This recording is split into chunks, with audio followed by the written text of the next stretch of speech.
Hello and welcome to the first ever episode of We Dive Deeper. This podcast has been born out of sheer disdain for boring everyday small talk. I can't stand it. You know when you meet someone new and you get past the how are yous and the what do you do, where do you live, how long did it take you to get here, all the really boring stuff. I personally want to dive right in and I want to ask them about their childhood and trauma they've experienced and their relationships and the really good stuff that makes a person who they are, because I find that fascinating. But conversations rarely get there. So I have dedicated an entire podcast to doing just that. And without further ado, my first guest is Daniel Broadley. He's one of my nearest and dearest friends. He's also my bandmate, my one and only bandmate. Shameless plug, we're in a band called Meadowlark, check us out. And yeah, he is crazy talented, has some wonderful thoughts and views on things. And I can't wait to ask him these ridiculous questions that I have. Make sure you follow us on all social media. It's just at We Dive Deeper. And yeah, I hope you enjoy. Hello. Hi. Welcome To the We Dive Deeper podcast. You're my first guest, so naturally there's white wine. I feel very privileged. Well, you are privileged. To be fair, if it wasn't for Dan, I don't think I would have got my head out my arse and done this. So thank you. It's a very cool idea. I'm excited to be involved in it. So the way it's going to work, I've got 70 very personal questions. Are you up for answering them? I'm shitting myself. I don't open up ever. So, oh, well, you're going to do it now in front of probably 20 people. Yeah. Okay, I've got 70 questions. Pick a number. Okay, 29. 29. For no reason at all. I feel like I want to do a bingo voice. 29, feeling fine. What did you last do for someone you really love? What did I last do for someone I really love? Christmas. I mean, I don't know. It depends on the scale of grandeur, I suppose. You've done some wonderful things for Claire in the past, haven't you? Okay, so maybe I'll be slightly self-indulgent and say the biggest one I've ever done. But also, the most recent one would be just generally reassuring. So I guess the people don't know. I've been with my girlfriend for 6 years in May. 6 years. 6 years, yeah, which is my longest ever relationship. And yeah, I guess when you get to this stage, like we still do very sweet things for each other, but mostly it's like reassuring each other that things are going to be okay. Like the future is quite daunting. She turned 30 this year. I turned 30 next year. There's a big shift in our lives now. Yeah. So I'm a lot of it's just making sure that we both feel confident with what we're doing. And I think the biggest part of a relationship is having that person you trust to tell you that what you're doing is a good idea or a bad idea. And you fully wholeheartedly believe it, or even if you don't want to hear it. So recently it's about just being that kind of person really, and supporting her in her new adventures and helping her overcome. Because she's had a loss this year, like me, right? So she lost her dad in May. I'm pretty sure it was May. Last year. Yeah. And that was really tough. How was that It was April. Partner going through that? Because I know for Josh it's been difficult. Yeah, I think losing someone, and now I'm realizing losing someone is different for every single person. Yeah. And I lost my dad, and I'm sure we'll end up covering that in some other convoluted question later on. But she, for me losing my dad and her losing her dad, we were totally different parts of our lives and under totally different circumstances. So I thought I'd be totally qualified to handle that, but actually, like, it's so unique to the person.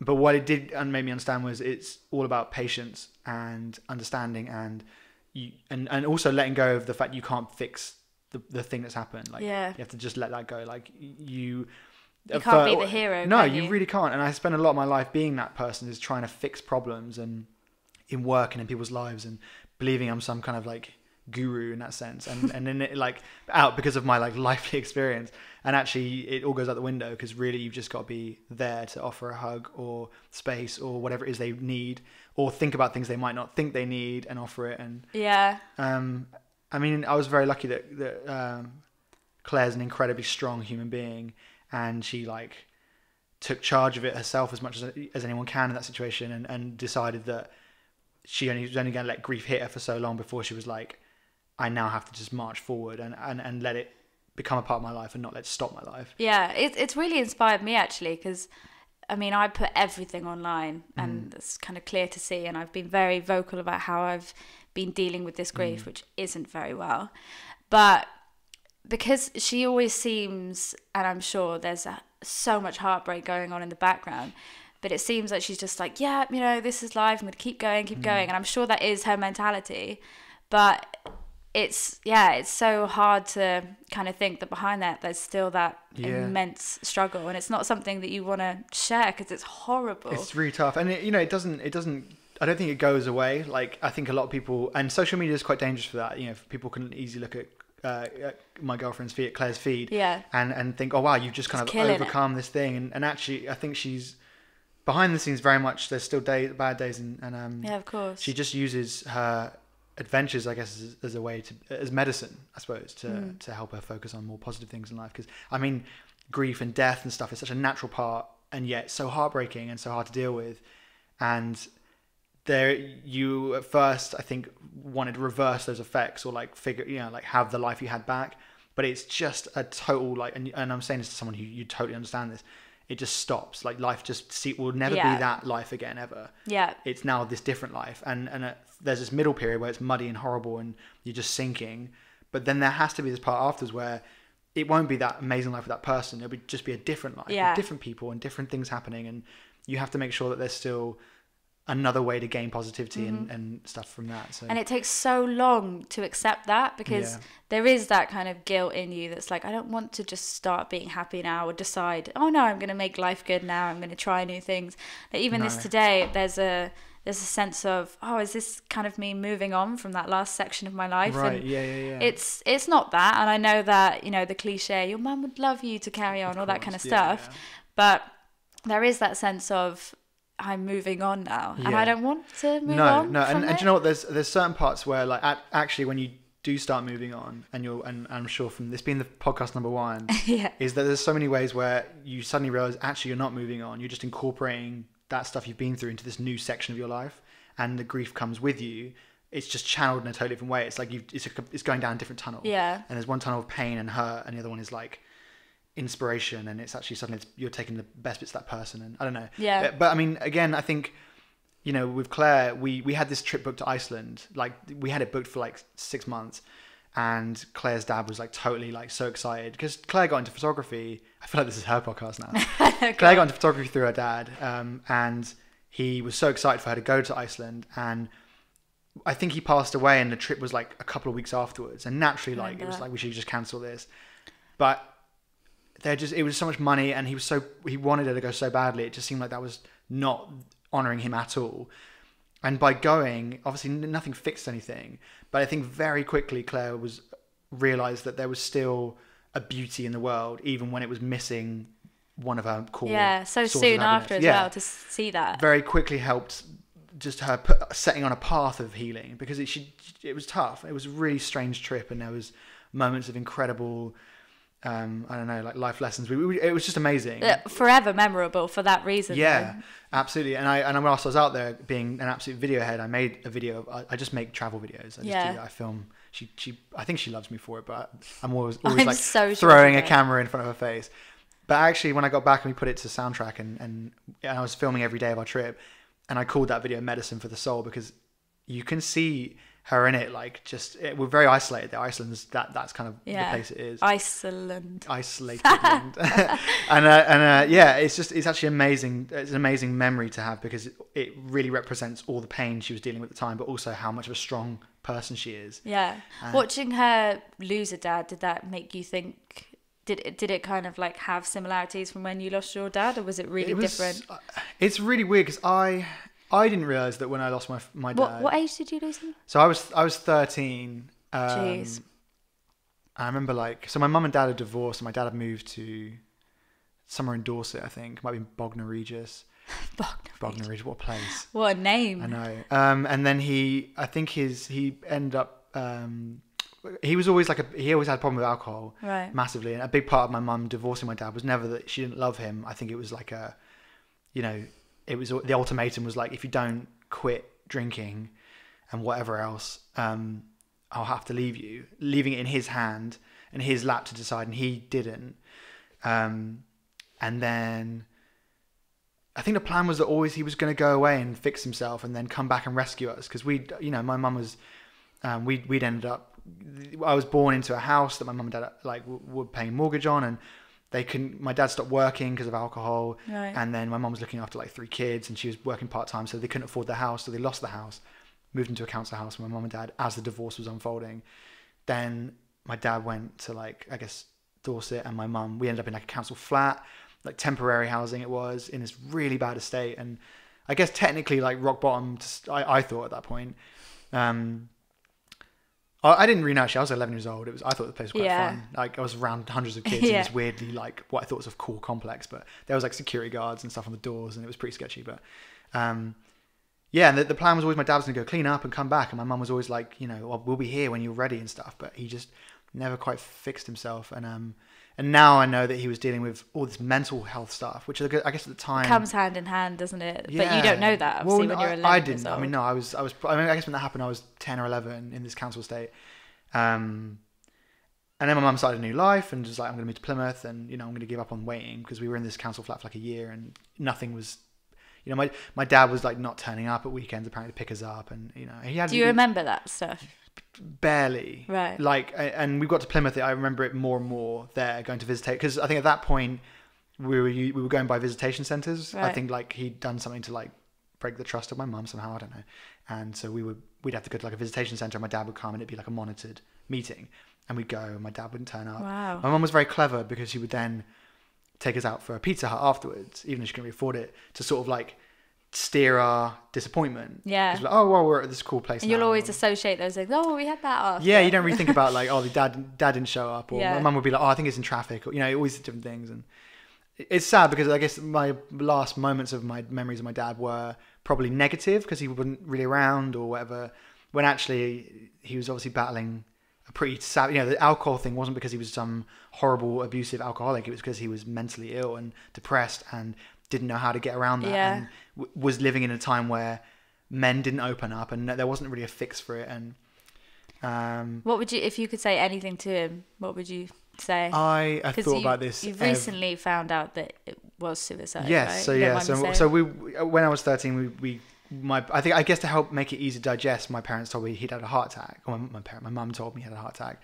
All our family was on that kind of like that lie, I guess. Yeah. And I totally understand why they did it. I think, for a 13-year-old, and my 2 brothers, one was 11, one was 9, and we just moved to this new city, and we were kind of getting our life together, and I don't know if it's would have helped to hear your dad's killed himself. No. That would only fuck you up. Sure. Yeah. And there was always like a mystery surrounding it. Like, it always felt a bit like throwaway. It was always, he had a heart attack, and that was that. Right. And maybe it wasn't uncommon because we knew he was a drinker, so that was like, but still, he was young.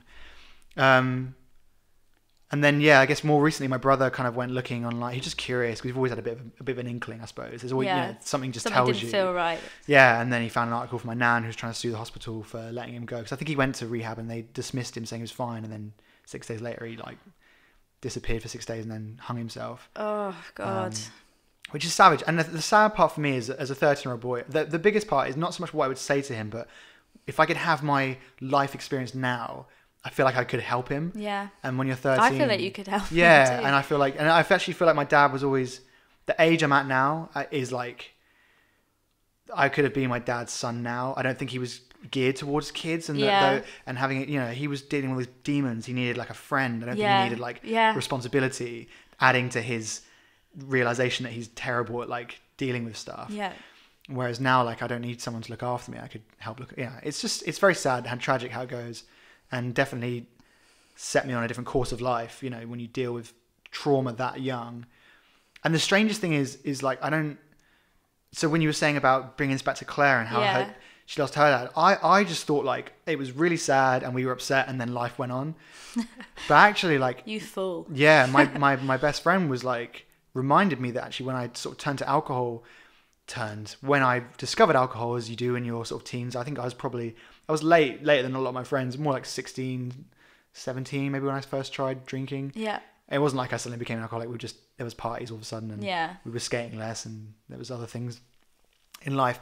Apparently I was violent and like angry all the time and like sad, and I cry a lot, and alcohol would release that from me. It was almost like I'd buried these emotions and just carried on with life, because you have to. Like, you know, you're a 13-year-old boy. Your friends they've never been through that. At that point, no one's really lost nans or granddads, let alone mums and dads. Yeah. There's no one really to be a bounce board for it. And if there's one thing that I have learned, even in my tiny short time of losing someone, is that, and this is no disrespect to anyone who's not lost someone close to them, but it really takes being in it and going through it to understand grief, because I'm not ashamed to say, because I can admit and say sorry, but my sister-in-law sadly lost her best friend to cancer, and I remember just not seeing it the way that I should and the way I see it now. It was my birthday a couple of weeks after she died, and I remember being a bit of a dick and being like, why don't you want to come out for my birthday and stuff like that. And I'm like, obviously she didn't want to see anyone. She wanted to kind of be alone and just cry, which is what you want to do. But bloody hell, when I lost mum, I was like, everything makes sense now. It's the most kind of isolating, weird, unique experience. So there's nothing else like it. No. I don't think I'd hit just peak or the beginning of my adolescence. So I didn't really, I mean, at that point, I can't remember what it was. Is it like testosterone in boys is like peaking really hard or something? Like all these like hormones are going crazy. So I didn't really like know how to deal with anything at all, let alone like loss and grief. Yeah. And that's fine. Yeah, life just carried on, and I just did. And it was, I was doing okay in school still. And, I guess my dad hadn't been present for so much of that year or 2 years prior to that like, I'd become, my mum was my figure. So that she was still around, and then my dad wasn't in the city I was living in. So there was nothing reminding me of him. Yeah. It was just a kind of a sad anecdote. But yeah, it hit like 16, 17, and 3 years later, I guess, 3 to 4 years later, it just all came out apparently. And Ant said like, Ant's my best friend. And at the time, it was just like, if I went near alcohol, went to any party, it would end up with me in tears or fighting or something. God, I can't imagine. I'm a scrawny little kid, so I don't really know how that would ever turn out. And I think that went right on into like me being like maybe up to 20 years old, until I sort of like maybe was coming out of adolescence and maybe just got a hold of my emotions and my hormones a bit more, understood myself a bit more maybe. But yeah, it was very interesting to hear that I had that experience, and I blocked all that out. I had no memory of all these things I was doing. I just assumed that I just glossed over it. And so how does your like film and stuff?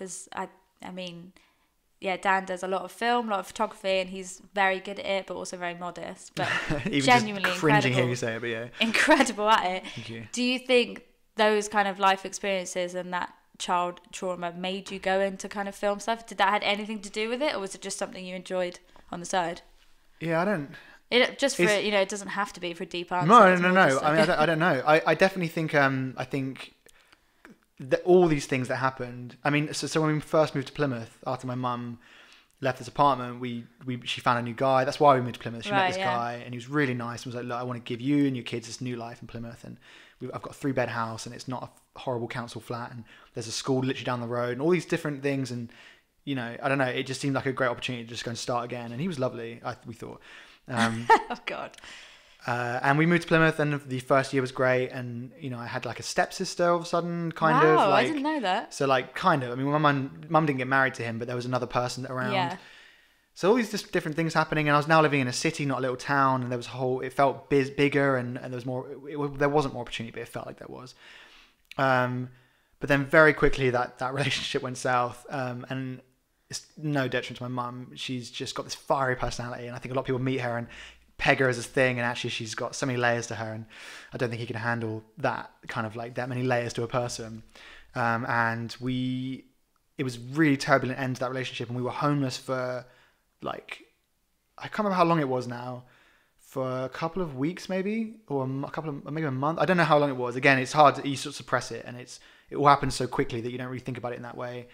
But so the council, when you're a single mom with kids, you don't really go straight to the street. They'll put you in like a bed sit, which is like kind of like a halfway house with like where they supply breakfast, which is like Cocoa Pops and toast and stuff. So she was waking up in the morning and ironing our uniform and sending us to school to like try and make it like nothing was happening. Right. It was, and we knew it, but like just to try and like it not be like a horrible turmoil, that we could still live our lives and go and be normal children. Yeah.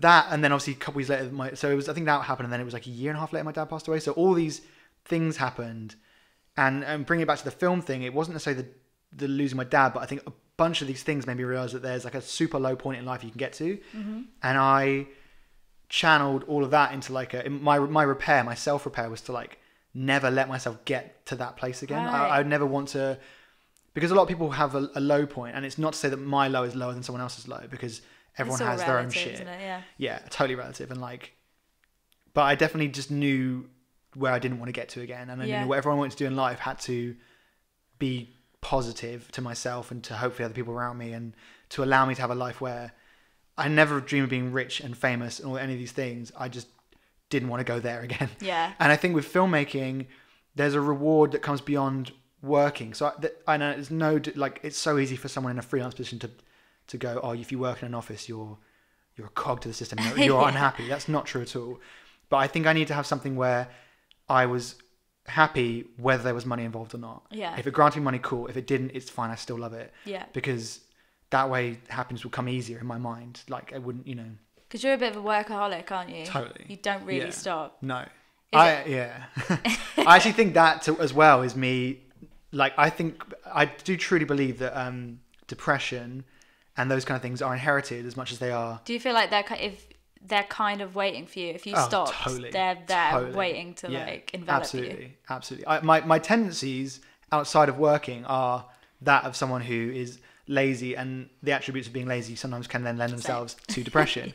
I think they can manifest themselves quite easy. I don't have a get up and go unless there's a purpose. Right. And by making myself busy, everything is a purpose. Everything is like a deadline. Even if it's on my own stuff, it's like I'm writing a song or I'm doing something.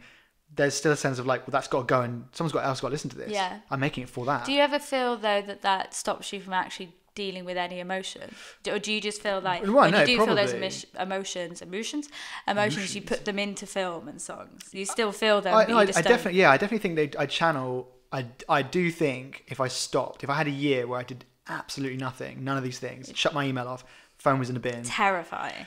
I don't know if I'd be left with a person who is as active and confident and busy. Yeah. I think I would be left with like someone who's very, and also that might be conditioning as well. Like I've been busy for so long now that I don't know how I do life without having these vices, but I'm well aware. I think that like underneath these things that exists, and my brother, both my brothers have dealt with kind of mental health issues that have manifested in very different ways. My younger brother was severely depressed for a short while, and has those attributes still. It doesn't go away. I think you just find a management scheme. Mm-hmm. My middle brother, which I don't think he'd respect, like me telling too much about it, but he had a very difficult time dealing with emotions and was very violent at one point, like emotionally, not physically. Yeah. Towards himself and others, especially people he loved. Yeah. Again, he just moved away on a whim, and that was his management scheme, was to restart. Yeah. So I think he's like a different person now, isn't he? Totally, yeah. But I don't doubt those things still exist in him. He's just found a way that he can live life. Yeah. Because we're these like, we have a thought process, a pattern. I don't know if we can, as humans, can just click our fingers and go, I'm going to change. Oh, no. You can think about it, and you can keep reminding yourself about the process of change, and then act upon it. Yeah. Fake it to make it until you've got so used to that process that you're just kind of it's happening on the surface. Yeah. But the things inside, like the it's like being a Mac or a PC. Like you can sit, like you can have it's so lame. You can have a PC that runs Mac software. This is down metaphor, by the way. Yeah, you can have a PC that runs Mac software, but it is not a Mac. It's a PC, and that's it. The internal things are that. You can't change that, really. I know you've got such ingrained patterns in us that we've learned from kids. Like they're kind of unconscious. Our unconscious mind is controlling the conscious one, and it's terrifying when you kind of realize that, but also quite liberating, because once you see, I think I just learned that from that experience in my childhood. You can see it for what it is, and it doesn't have as much control over you. No. But those ingrained patterns, like my relationship with food, for example, is fucked. And God rest her soul, rest in peace, Mum. I'm pretty sure that was... I'm going to just interject that when Meadowlark first started, we used to go over Kate's mum's for dinner. Like Joanna she was like the feeder of the band. She was. And the most wonderful spreads and Mudhouse wine, obviously. Yeah. But I think me and my brother and my sister, we've all learned kind of terrible food habits thanks to mum. And it's fine with it now. I'm still dealing with it day to day, but it's hard to get out of those patterns. They're so ingrained in us, those things that we learn in childhood. You can't really undo them unless you like spend days and months and weeks trying to undo them. Like they're hard. Yeah. I mean, I think as the more humans can accept the underlayers as who you are. I mean, I said that really badly then, but like the inside is you, and those core elements are you. Just accepting it. Yeah, but then it's about, you don't have to submit to it. No. Especially with things like you depression. You can still accept and still want to change yourself. Totally, and like find it again. It's just management, like human management. It's like finding that thing which just allows you to kind of carry that thing that is you into the world. Yeah. Because depression, I think it's so easy for everyone to go fix it, or I fixed it. It's like, I don't think anyone fixes it. I don't think depression can be fixed. There's good patches and dark patches, and generally speaking, it's just like a way of just how do you distract yourself from it and push it into something which is slightly more positive, because there's no way you can wake up one morning and because it's all about that, the levels, it's obviously serotonin and melatonin. If you wake up one morning and those levels aren't right, like that's internal. You can't you're not going to just go, well, I'll just get out of bed and do it. It's like, you're not thinking that way. It doesn't work like that. No, there's no way. So like, it's just, Although I have really learned recently, and it's something that I don't think I'm ever going to be an expert at, but because I'm an overly sensitive person, and I 100% know that about me, it can be the smallest things that will make my mood just drop. Mm-hmm. But in those moments now, I do believe that it can be a choice to snap yourself out of that. Yeah. It's hard. It's really fucking hard. Well, but in those moments, I'm like, I am not going to let this affect my mood. No. I'm going to just switch back on and ignore it and let it go. Like my mum always was talking about this whole, cars on a motorway thing, and you attach yourself to this one car thoughts, but you attach yourself to this one car and you're like being dragged along this motorway, and it's really painful. And it's kind of like the same thing as attaching yourself to a particular thought that's really painful. Just let it go. Like, you don't have to hold it. Forget about it. Focus on something else that you do like for that 1 minute, and you will forget about it and you'll feel happier again. And it is, again, like sometimes it is that fake it to make it thing as well. It's like you wake up, you don't feel good, and you're looking at things, even in that first an hour of being awake, the things that maybe would make you happy for the first, like on a normal morning, aren't. You have to just go, you have to sort of tell yourself that you are going to be happy, or that you're going to find a way, to the point where you then act. I don't know. I just believe that it's not as simple as sometimes like there being these recipes to fix yourself, because sometimes it is about just like faking it a little bit until you believe that, and then you'll find something, because you'll see things in a different light in that moment. I don't know, but it's different for everyone, and I guess that I'd hate for it to be like as if I'm some guy that has it made and figured out. I don't know. It's just. None of us do. No, there's no way we do. Yeah. Right, give yourself some more wine. I feel like it's time for a top up. It is definitely time. And I've actually got a question for you. Okay. Hang on, let me find it. Here's one I arranged earlier. What is kind of the thing that's moved you the most or inspired you the most? Like, what kind of the fire in your belly? I've told you the story outside of this podcast before, and I'll bring it back up again because it's a go-to for everything, really. I'm not sure which part of the story to start at. Okay, I got this. I'll start where I guess it started. I got a message from someone. It might have been on Facebook. It could even go far back as MySpace. No, it was Facebook. It was definitely Facebook. From someone who maybe I hadn't really spoken to before. They weren't a friend particularly. They were just an acquaintance on Facebook. I'm not sure what that classes them as a friend, but they're not a friend.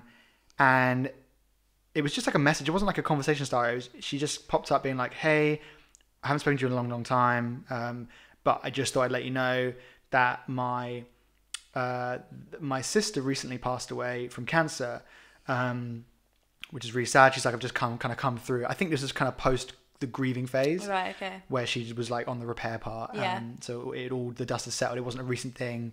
And she was like, I'm sort of picking myself back up. It's all, things are fine. Life's moving on now. But I just thought I needed to let you know that that she found a video, and the particular video she found, like her sister. She said, "My sister found a video of yours about a year before she passed away, and she was just so inspired by it, about filmmaking, about what she just watched it and it moved her." and it made her get a camera, and she was obsessed in like making videos for the last year of her life, she was the most creative and inspired and happiest she'd ever known. Wow. And it all come from this video, and it wasn't like a music video or anything. It was like I filmed my brother in my garden whilst I was testing my new camera, maybe in 2010. Right. It was like a sunset. My brother's in his dressing gown. He didn't want me to film him at all. It was quite cool looking. Like it was like a fiery sunset happening. It looked really cool. Yeah. And I think it was just him like removing a spider's web, but I put it over the top of is it How to Build a Home? Is it? It's by Build a Home. Cinematic Orchestra. And it was a beautiful little like minute piece or whatever.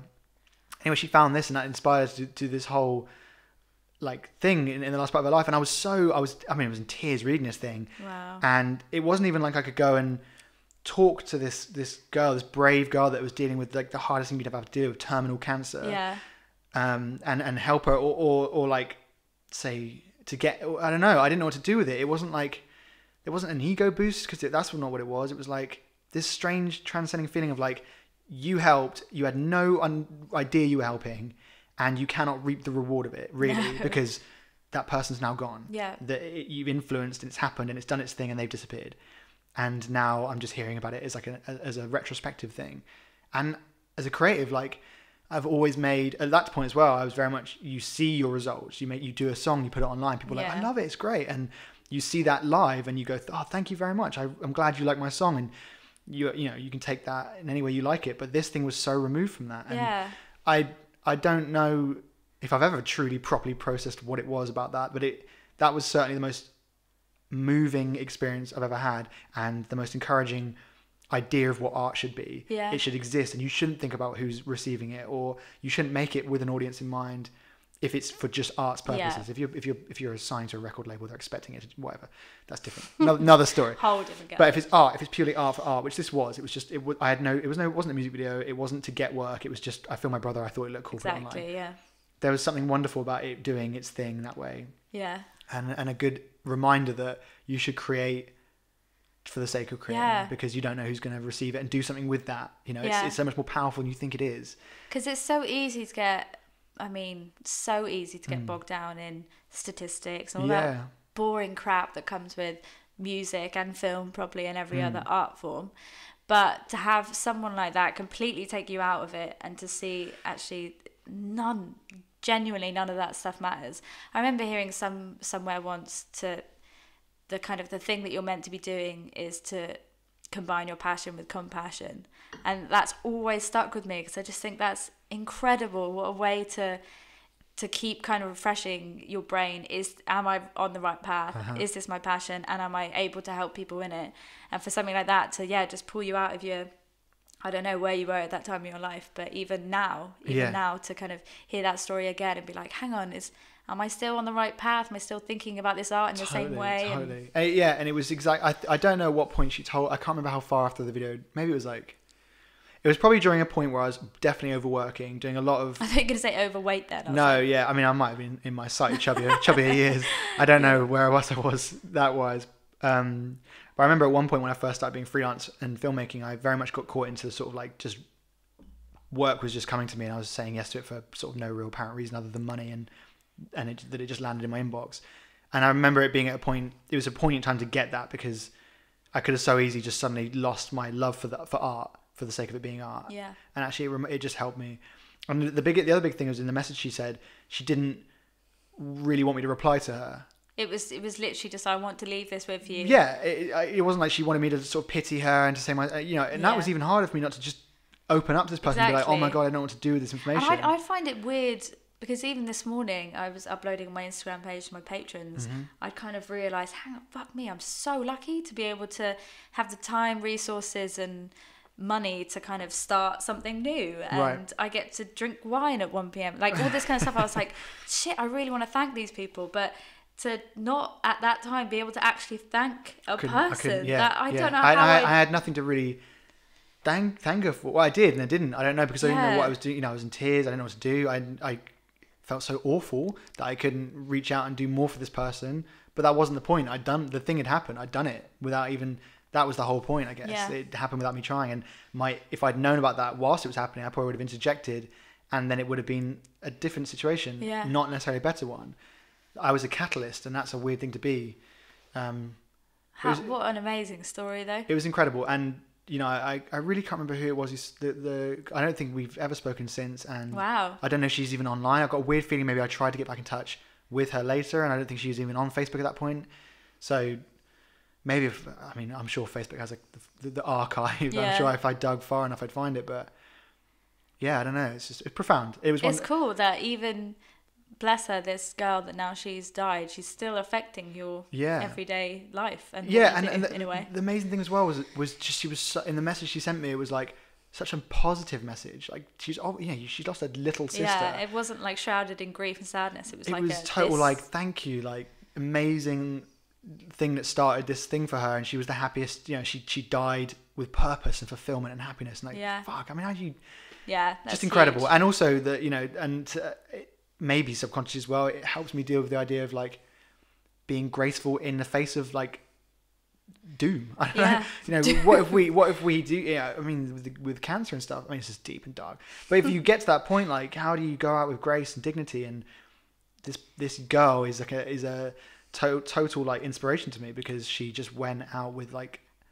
She didn't just let this thing just eat her alive. Yeah. It was like she went out with purpose, and that's amazing. Incredible. What a story. Yeah, amazing. Okay, some viewer questions. Yes, I've got my little notepad. Thanks for this. So did your viewers know it was specifically for me, or was it general? They did. Okay, right. They did. Did that affect the questions? I think it affected.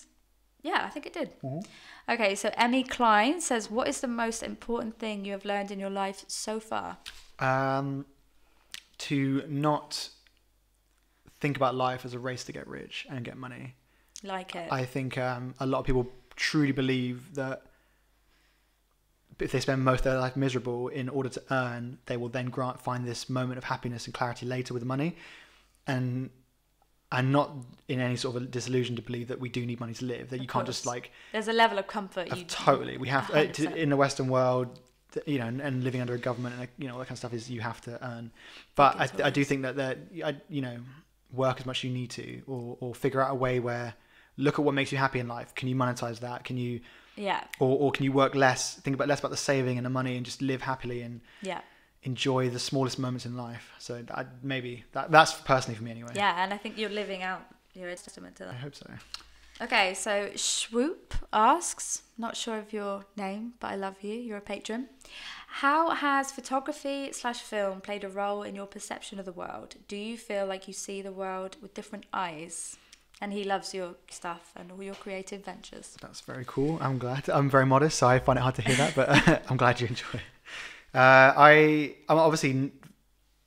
on a physical sense, you do see the world differently, and I probably use photography and film to exaggerate what I'm seeing, and I'm a geek when it comes to like researching like DIY lenses and stuff and ways to like make things look more cinematic. And I'm sure if anyone's seen any of my little adventure videos with Claire, they'll see that like I try and get this like very cinematic look at where we are. So I think there's that side of it, and I enjoy going somewhere and seeing it enhanced through the camera. Yeah.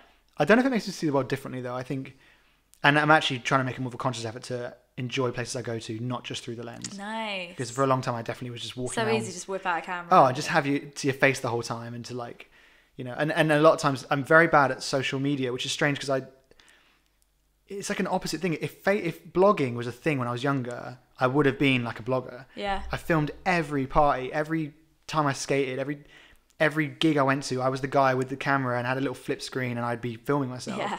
I've got dozens of DV tapes full of just footage of me, what is essentially blogging, but before it was called blogging. And then I guess I just hit an age and got really self-conscious and never went in front of the camera properly. But yeah, so I definitely think like, but it's strange how now in social media I've got an opportunity to like show everyone the world I'm viewing. And actually sometimes I truly believe that because I don't feel like I'm where I want to be, because I'm always striving for more, I don't ever really show what I'm doing, like in terms of like a story sense. All right. Sometimes I'll post a picture from a week later being like, here's this mountain we walked up, because it's a beautiful composed frame, but there won't be like shots of me walking up there on my Insta stories and stuff. And I'm maybe trying to get better at doing that as well, because I think it's really important for people to see that, I get that shot on the side of the mountain. But there's a lot of other stuff around. Yeah, and there's also like a human element to it as well. It's not. It can so easily look like this exaggerated moment of reality, but it's just us having a walk in Wales. And it just looks really cool sometimes on a certain camera.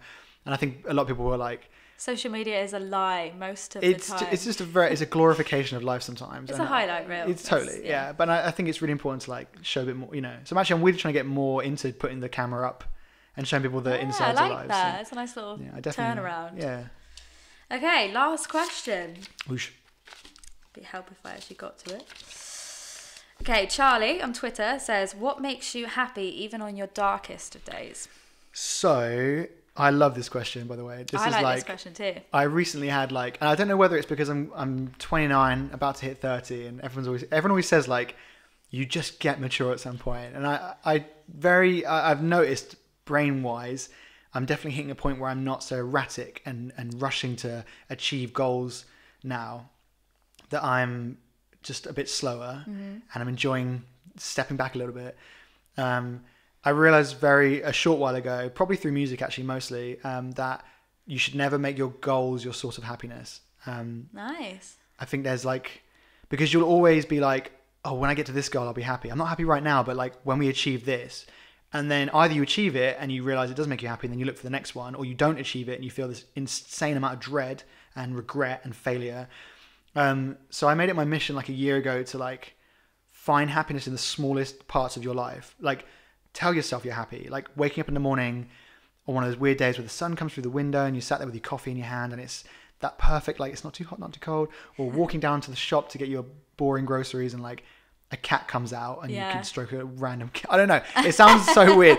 But like, you know, and finding, like making those your source of happiness is incredible because you are always happy. I'm always happy now. Yeah. Because I've appreciated those moments, like and dissected them and let them happen and not walk past them. And if I see that thing, I'm like, indulge in this for a second. You're not in that much of a hurry. Yeah.